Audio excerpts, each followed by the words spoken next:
emergency. This is Kyle speaking. How can I help you? Hello? Something just ran in front of us on the road. Okay, the state police should be on their way in a few minutes. I don't know what the hell it was, but it was big. It looked like a great big dog. Is it a bear, maybe? Baby, oh my God.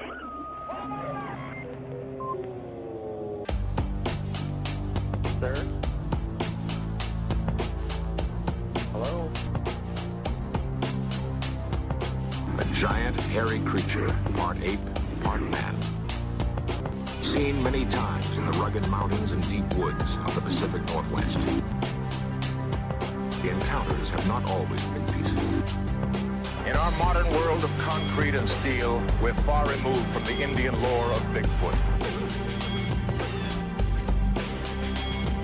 It's hard to imagine any corner of our crowded world where a giant, man-like creature could roam free. Yet there's persuasive evidence that Bigfoot is real.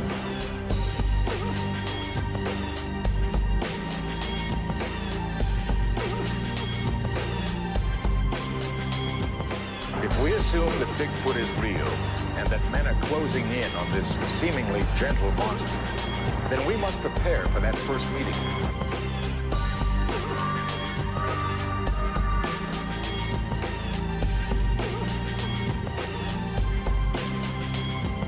To have eluded us for so long, Bigfoot must understand men very well. The burden will be on us to understand him. Bigfoot may well be waiting for some sign that we're ready.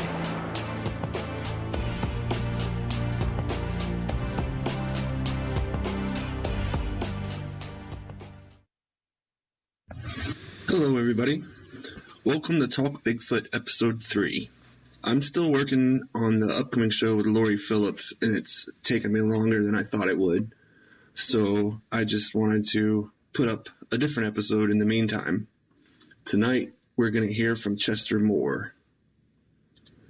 Chester Moore is one of the more widely recognized outdoor journalists in the United States.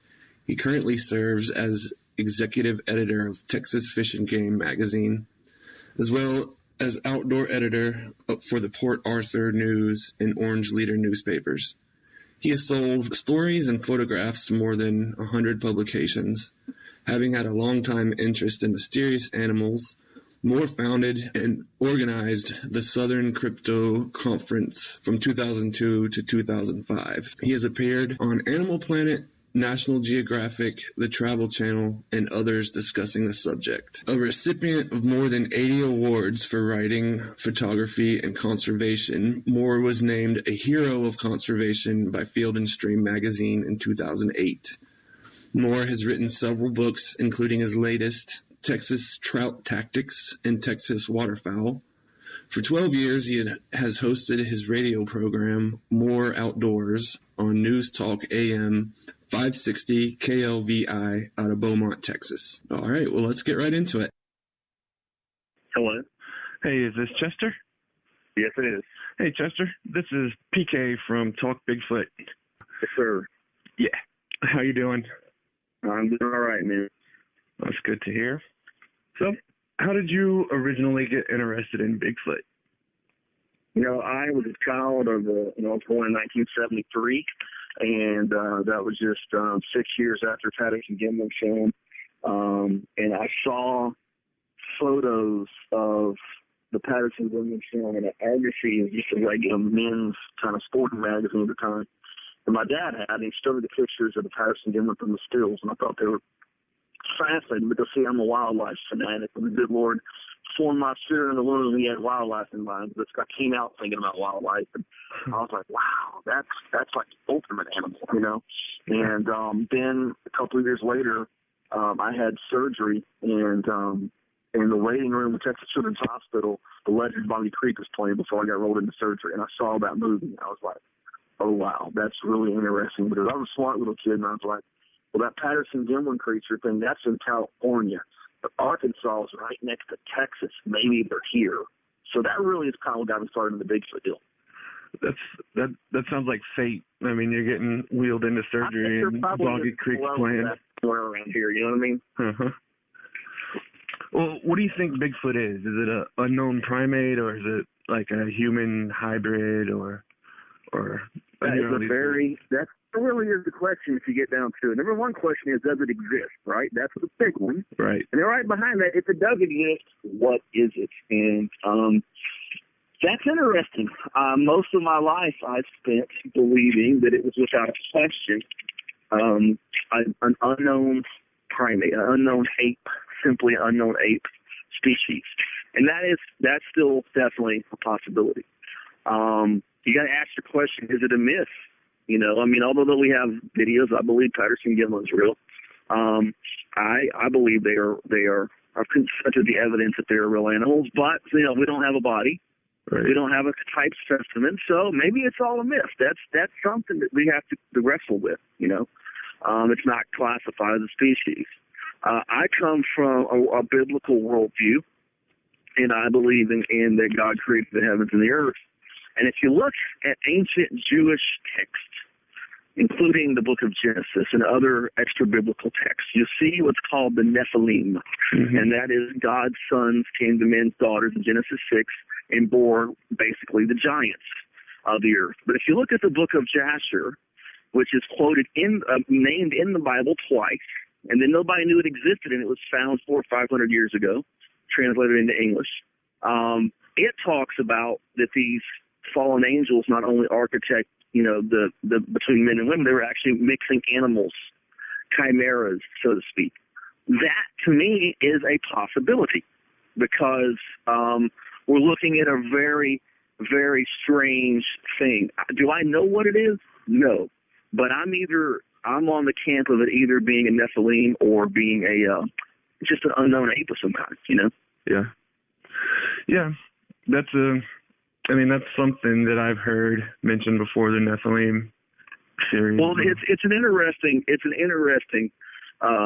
look at things because I believe in exactly what I said. There have been giant skeletons found all over the planet, huge footprints found in different areas, and it lines up with not only the book of Genesis and other things in the Bible talking about giants, but the book of Jasher and also the book of Enoch, which is quoted twice in the Bible and is considered canon by early church, the first century church. And it talks about this animals, humans, being genetically manipulated, and that was the reason for the flood of Noah. So that's a possibility. Those are possibilities, you know. I think it's a flesh and blood creature for sure. You know, I don't think it's a mythical transporting through time thing. I think it's a real flesh and blood creature. And to me, that's the two categories that I'm open to it being in. Right. Gotcha. Where do you fall on the fence, on what side of the fence about the kill or no kill? Man, you guys go right to the jugular with questions. I love this. Most people don't get to these questions at the end of the podcast. No, I've always supported, for years, I was publicly in support of pro-kill because I believed if they were a real animal, that you had to prove that they existed or science would not accept it, and that is proven true. I no longer pursue any pro-kill activities because it's not worth it to me.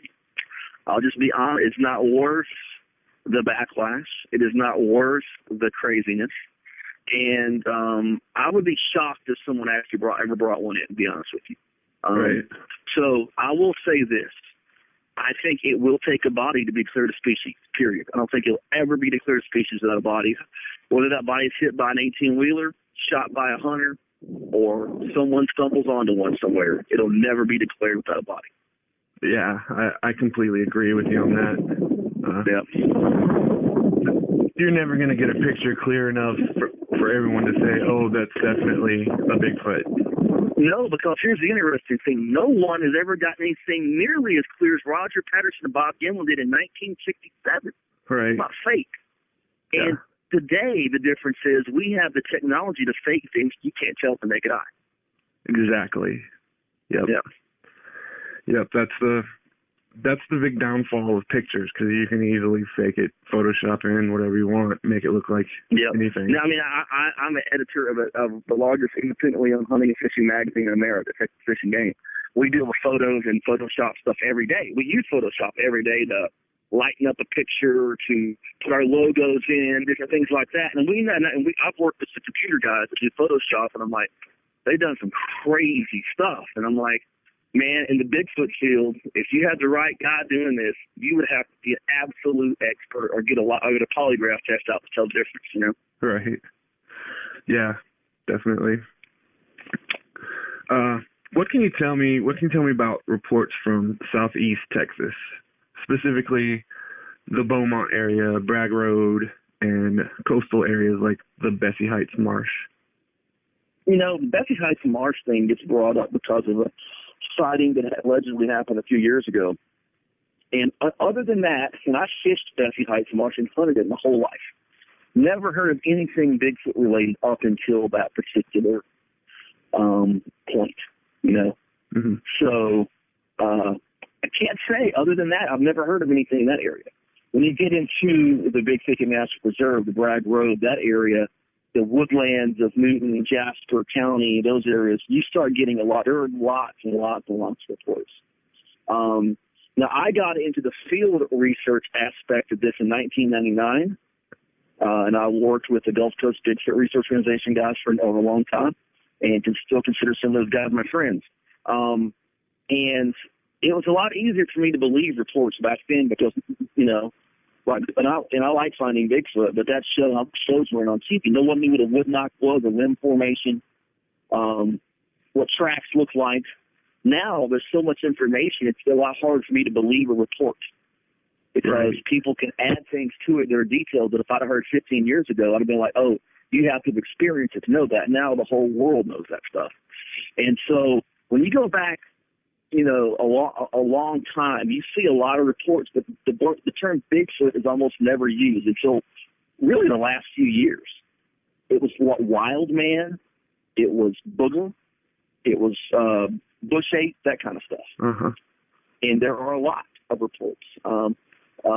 Like my late uncle thought my dad and I were crazy for being in this stuff. He said, well, I don't know about a Bigfoot, but a friend of mine saw a booger outside of his house on the Sabine River. He thought it was a coyote coming to eat his trash, and he walked up, it was pointing to, and a Bigfoot, and the booger stood up. I said, can you describe me what a booger is? Because if a giant booger actually stood up, I'd probably be pretty frightened. He described the Bigfoot creature, you know. So some of it's still, the language you use, you know. And there's a lot, if you dig back into the term wild man, booger, bush ape, that kind of stuff, you'll start seeing a lot of reports going back for many decades. Yeah, you find that a lot of places have their own local name for it, like maybe, you know, you got the Creek Devil or all those weird things that you get, like you got Momo, and you know, every place has a little bit different. Exactly. It's like, dude, there's not 500 different kind of monsters out. You know? It's like that's why science uses a Latin name for animals. You know, you look at Felis concolor, that is what it's called a cougar in my part of Texas, a mountain lion in the west, catamount in Canada, painter in the Ozarks, puma in South America, and in different parts of Central and South America, about 20 other local names. So, but that's why science uses Felis concolor. You know, so if these things are ever proven, they'll have to have a cool, you know, Latin name. And so we could type it as a species, and you know, and then eventually go, well, are there other types of this or subspecies, that kind of thing. Right. What kind of techniques do you use when you go out? You still go out looking for Bigfoot, right? I go out occasionally. I don't really have a lot of time. I do a lot of ministry work. I do a lot of my career is very busy, and I do a lot of work with big cats. That's kind of my crypto work I do a whole lot of now. But I have friends that are always bugging me to go Bigfoot hunting. So we'll hit the woods.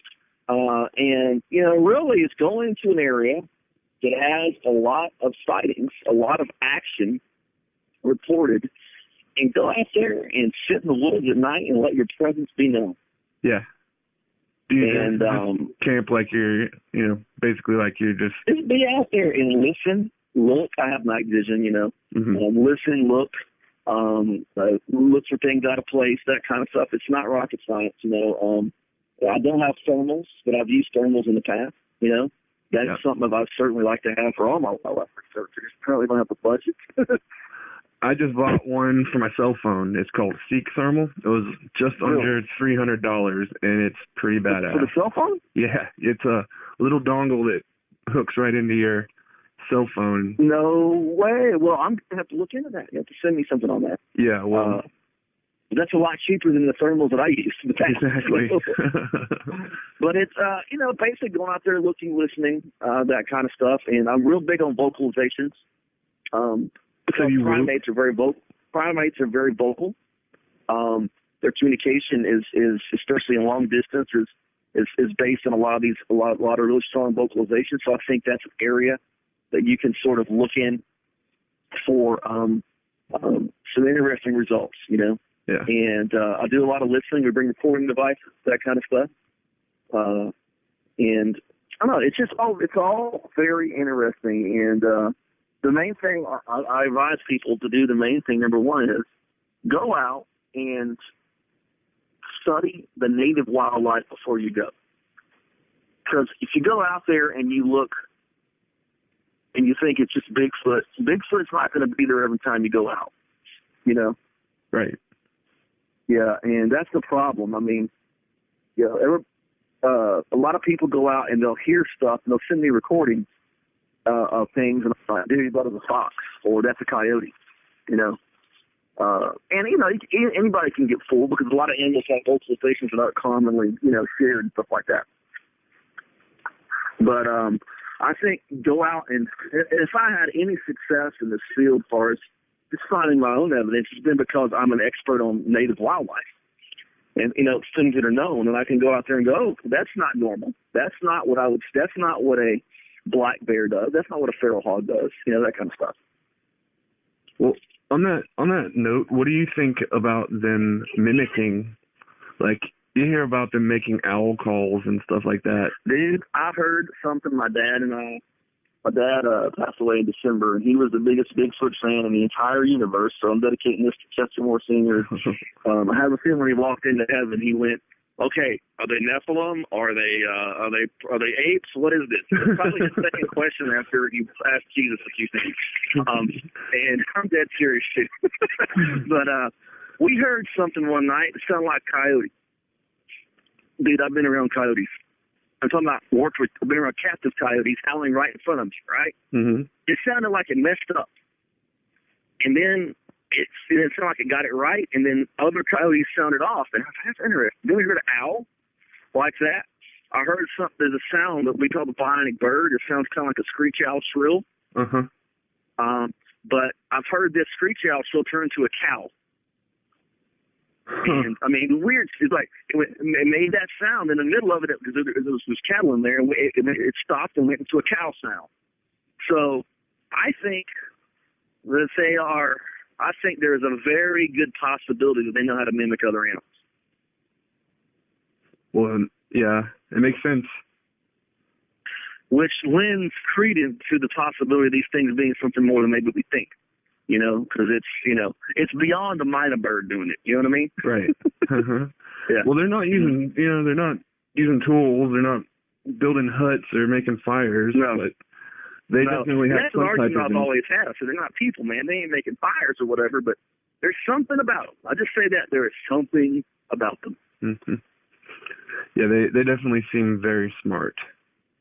Yeah, I think they're smarter than all of us. I mean, we haven't proven their existence yet, right? Yeah, exactly. They got concrete evidence of us. Yep. Yeah, they don't need to prove us. We're pretty prevalent. Yep. How many do you think there are? You know, like population-wise. That is a very interesting question. I don't know. And I once wrote something and looked at Grover Krantz's numbers. Grover Krantz, the great researcher, anthropologist who risked his career to come out the side of Bigfoot, crunched numbers for the Pacific Northwest. And so he thought there was probably 2,000 between California, Washington and Oregon, and then you look into British Columbia and other parts of Canada, probably another 2,000. And I took the timber numbers based on the U.S. Forest Service timber numbers for those areas. And then I took the timber numbers for the American South, other parts of the country, kind of crunch some numbers. I think there are probably more than people would know and think, but on the other hand, I don't think there are as many as a lot of researchers think either. Fair. Well, yep, that's a good answer. I tend to agree with you there also. You know, I think there's some folks who think if you go out in a set of woods, there's going to be a Sasquatch, you know. And we're talking about a set of woods that maybe holds a few coons and, you know, if you're lucky, a deer, you know, and it's supposed to hold a 400-pound primate. And on the other hand, I don't think there's elusives in terms of not existing because so many people have sightings. Right. Do you think they're territorial? Well, I mean, I guess they have to be, but do you think they get aggressive, like when humans encroach into their territory? I think very rarely, but I had an experience that proved to me where I thought these things were real. It was an encounter my father and Bobby Hamilton from Peace Bureau had one did a very aggressive vocalization. And so is that from 2000? Yeah, that's from 2000, yeah. Yeah, will you tell me about that?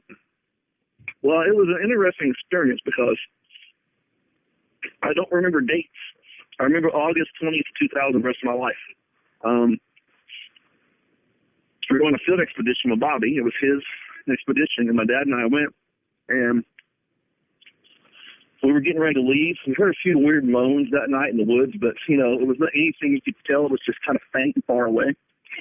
And then at 4 o'clock in the morning, right around 4, we packed up to leave, and man, all hell broke loose.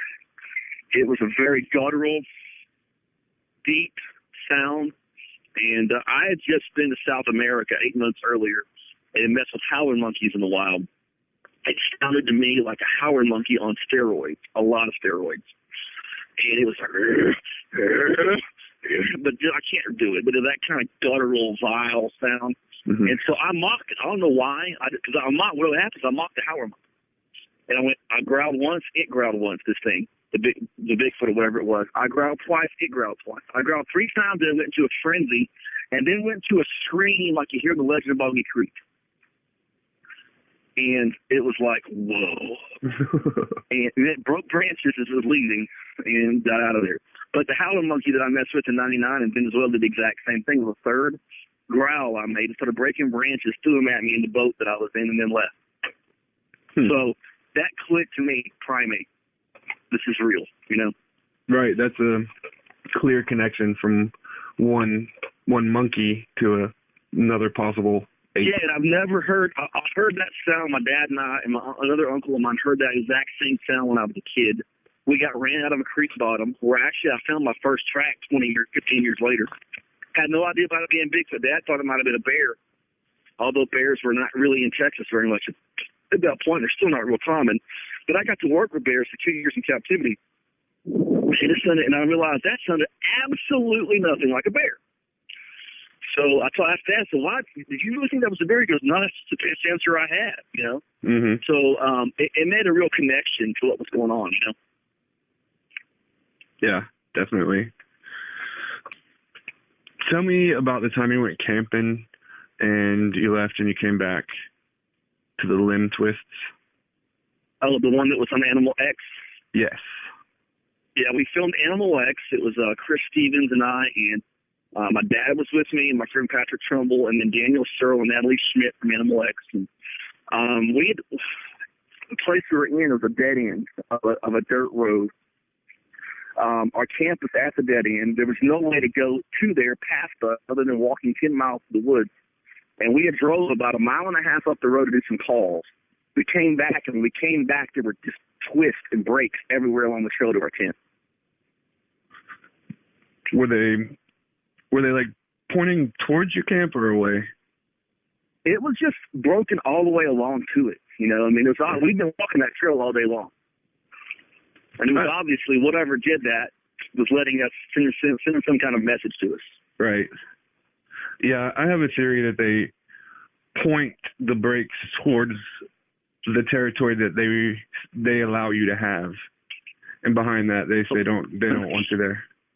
That's in a row. I don't think these things were being too friendly. Then again, you know, it wasn't like they were so aggressive. They were hurling stones at us either, you know. Yeah. Did you ever get any of that? I had a stick thrown at me one night. Me and my friend Patrick, somebody stick thrown at me one night, and we left the woods. Yeah, I bet. Yeah, it was just us, and it wasn't. You know, I had like a little 22 on me, just in case. And I know we exited the vicinity. Yeah, I did the same. I had a rock thrown at me once, and I took off.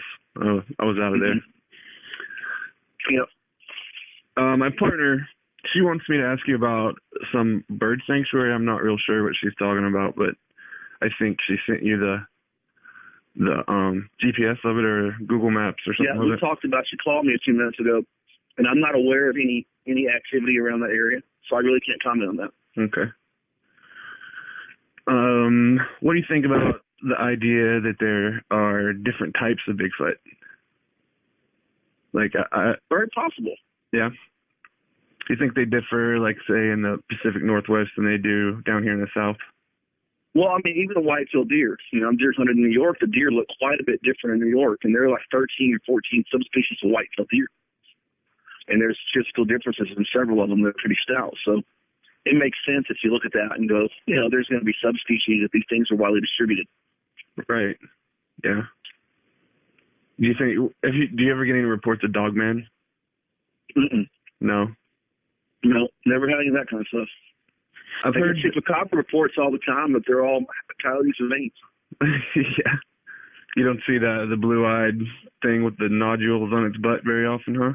They're coyotes and veins. Yeah. That's what I see. Yep. I've heard that you mostly have found three-toed tracks out there. Three and four-toed tracks. Yeah. No five-toes, huh? I finally found my first set of five-toed tracks 3 years ago.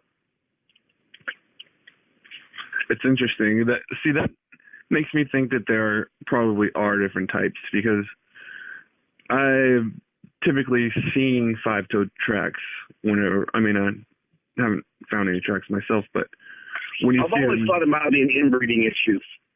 Right. Because you can look at some other primates and go, there are digit problems, and even humans with inbreeding. So I thought that might be some kind of artifact from that. Well, that very well could be. There's that. I think there's a tribe, and I think it's in Africa, where they have weird toes because of the inbreeding. The ostrich people, yes. Yep, that's it. Yep. So that makes sense. It's really sad, you know. It is. But yeah, that's interesting to look at. And if you look at the different varieties, types, that kind of stuff, and look at the digits, it's certainly a possibility. And it's interesting. You look at some of the petroglyphs in the Southwest. You'll see six-toed tracks in those petroglyphs. We talk about six-toed giants, and in the Bible, there's a six-toed giant.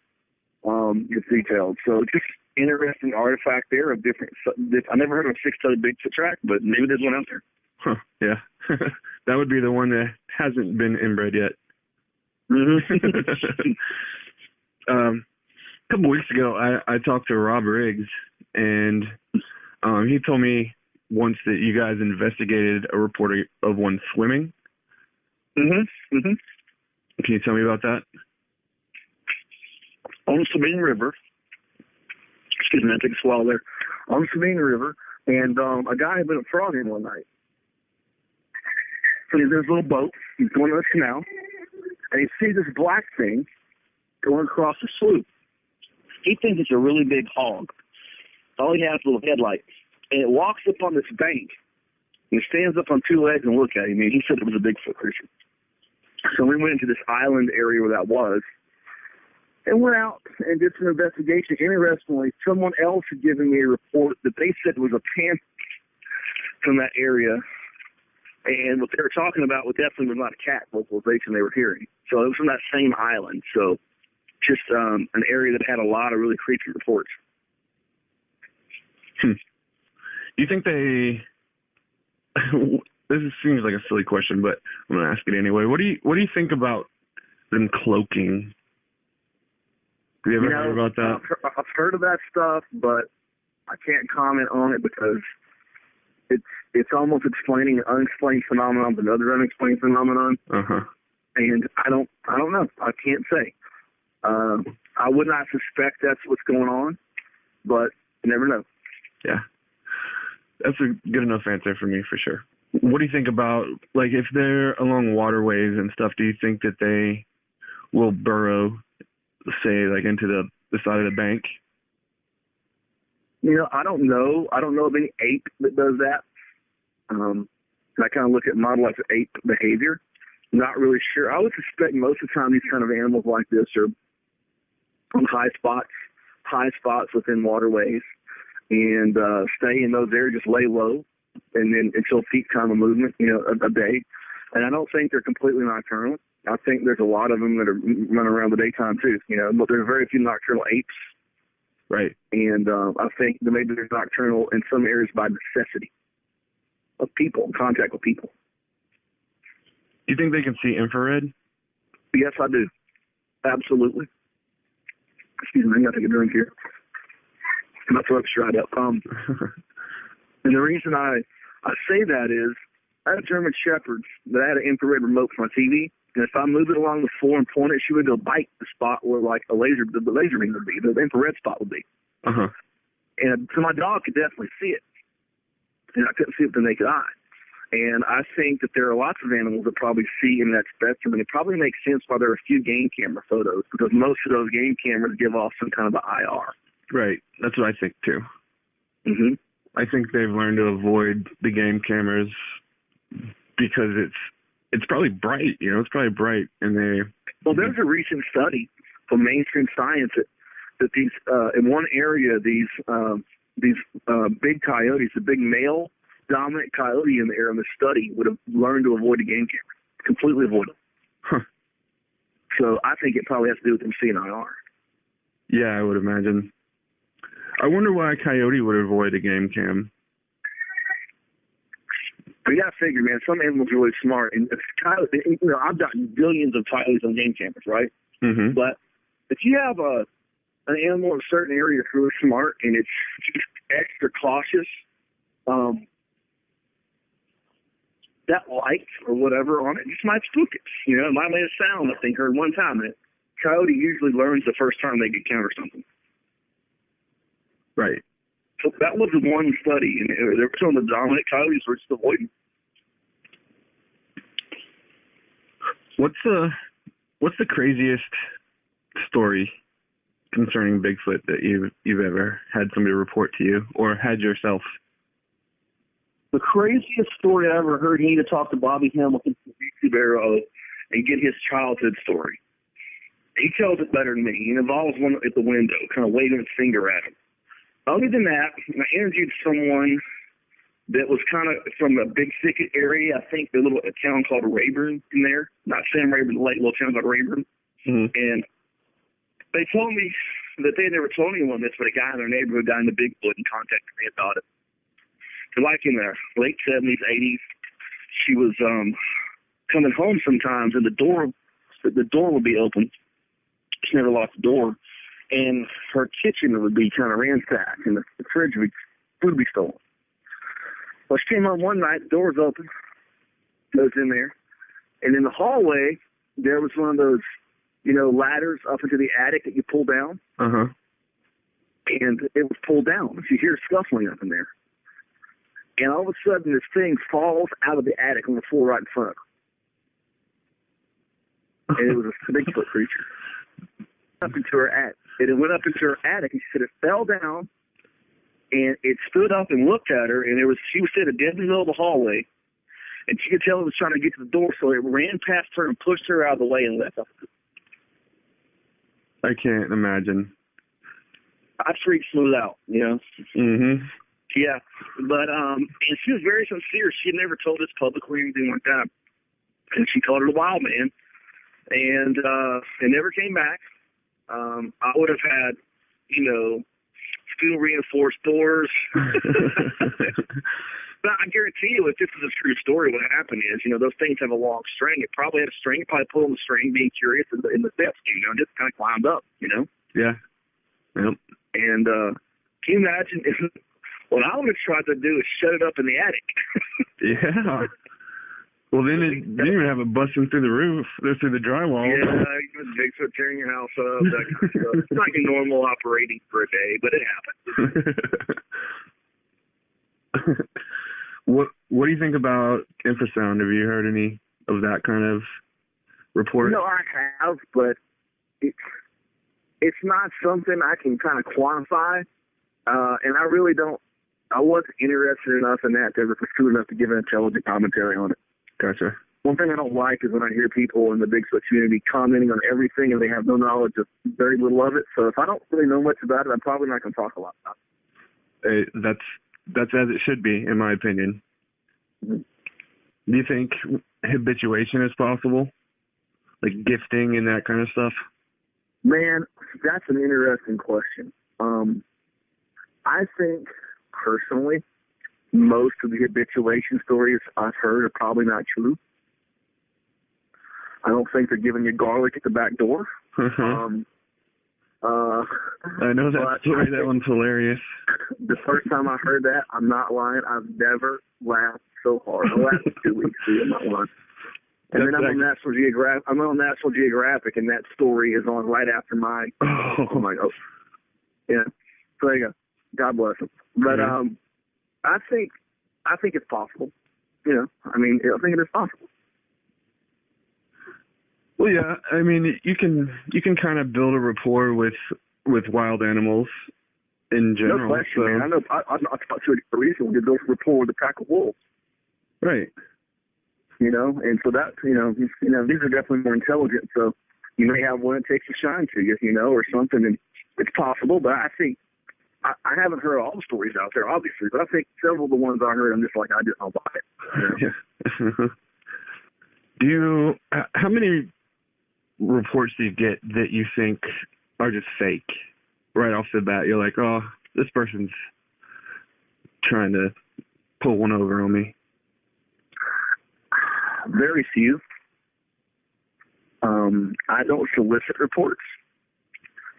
So if I solicited reports, I would probably get a whole lot more of those. Yeah. But the fact, I think people know of me, know I'm a wildlife expert.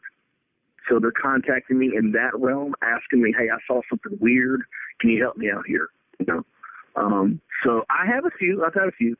Yeah. I've had a few that were like, oh, this is absolute craziness, And here's a funny story. Here's a good one. So I'm at this writers event, an outdoor writers event. And I've never had anyone in my professional field ask me or talk about this stuff. Because I don't try and go around. I'm not a Bigfoot evangelist. I'm an evangelist of Christ, not Sasquatch. So, I don't go around everywhere I go talking about Bigfoot. But if you want to talk about it, I'll talk about it, Yeah. So this guy, I walk into this event, and this guy that I kind of known a little bit goes, hey, man, I think we found a pair of tracks, Bigfoot tracks behind the hotel here. Being real snarky, And this is before I had reignited my relationship with the Messiah. And I gave him some sign language and a very shrewd answer and walked off. Well, most people don't make smart comments. The last thing they want you to do is confront them, right? Right. So he walks up to me like, oh, sorry, blah, blah, blah, and then he tells me a story. Get ready for this. So the guy making fun of the Bigfoot guy comes with this story. And he says, well, I don't know if there's any Bigfoots, but I was driving through Newton County about 10 years ago, and like right by the white line on the road, right where there's this thing standing there. And it was like 6.5 feet tall, and it had gray hair, kind of long hair, and it was tall like a man, and it had like no hair on the face. And I was right there. We were going kind of slow, and it was like right beside the car. And I'm going, this is the guy making fun of the Bigfoot guy who saw this? And here's the funny part. He goes, I said, well, what did you think it was? It's a Bigfoot that see this. I thought it might be some kind of weird wolf or something. I said, so we have 6.5 foot tall bipedal wolves. But Bigfoot's out of the range of existence? I said, you're crazy. You're not going to ever be, Yeah. Well, there's your dog man right there. Well, here's the funny thing, though. That stretch of road, little did he know, that was my 4th report in a 2 to 3 mile stretch of a gray-colored Bigfoot in 10 years. Oh, wow. Yeah. Huh. That's interesting. All of them unsolicited. Every one of them unsolicited. What do the people that you work with think about your interest in cryptids and stuff? I think some of them think it's kind of cool because it sells magazines. People like to listen to it on the radio program I do and stuff like that. Mm-hmm. A few people ask me about it, but I don't really. People don't talk a whole lot about it, and I think some of it is. I have friends of mine who think, man, the only reason I think it can be real is because of you, because I know you're not someone into fantasy stuff and fakery and stuff like that. So I think whatever level of credibility people think I have, they think it could be real because of that, and I've had that happen a lot. And but really not a whole lot of talk in the professional field about it, Huh. That's interesting. You would think that people would be at least curious and want to reach out and find out what you know. As far as that goes. Like I said, I just once you step out of the Bigfoot world, you realize that most people don't care. That's true. That's absolutely true. The world goes on without Sasquatch for most people. That's very true. And if you go in the Bigfoot world, apparently the world can't turn unless you're talking about Sasquatch. But it's a fun subject, it's great. And that's the main thing I tell people. It's have fun with this. You are probably never going to prove it exists. You're probably never going to see one. You may, but have fun with it and do field research and get involved for fun and don't get into all the bickering and all those kind of things that happen. You know what I mean? Right. Yeah, at the very least, you're having fun camping. Yeah, I mean, have a good time out there because life's too short not to be having fun. Absolutely. Especially with this kind of stuff, man. I mean, hairy monsters are supposed to be fun. Yeah, I agree. Well, stepping away from fun things, I would like for you to tell me about the children's programs and stuff that you're working with right now. See, that's a completely different subject, but I'd still like to hear it.